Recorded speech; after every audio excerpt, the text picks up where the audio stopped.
नमस्कार दोस्तों, आज की कहानी का शीर्षक शेर, लोमड़ी और भिक्षुक। एक बुद्ध भिक्षुक भोजन बनाने के लिए जंगल से लकड़ियां चुन रहा था कि तभी उसने कुछ अनोखा देखा। कितना अजीब है ये, उसने बिना पैरों की लोमड़ी को देखते हुए मन ही मन सोचा। आखिर इस हालत में ये जिंदा कैसे है? उसे आश्चर्य हुआ और ऊपर से ये बिल्कुल स्वस्थ है।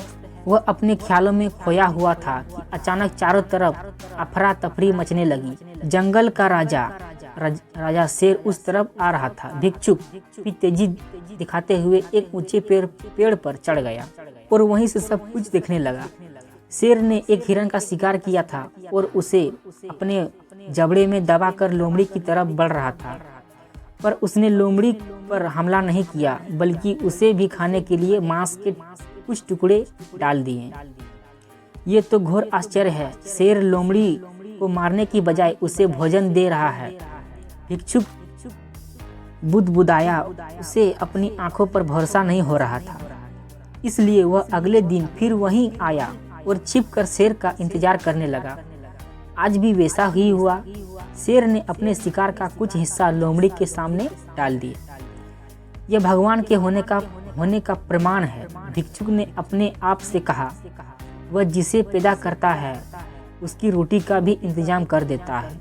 आज से इस लोमड़ी की तरह भी मैं भी ऊपर वाले की दया पर जीऊंगा। ईश्वर मेरे भी भोजन की व्यवस्था करेगा। और ऐसा सोचते हुए वह एक वीरान जगह पर जाकर एक पेड़ के नीचे बैठ गया।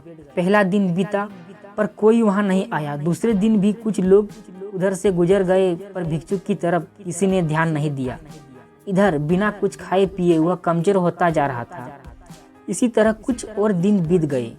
अब तो उसकी रही सही ताकत भी खत्म हो गई। वह चलने फिरने के लायक भी नहीं रहा। उसकी हालत बिल्कुल मृत्यु की व्यक्ति की तरह जैसी हो गई। तभी एक महात्मा उधर से गुजरे और भिक्षुक के पास पहुंचे।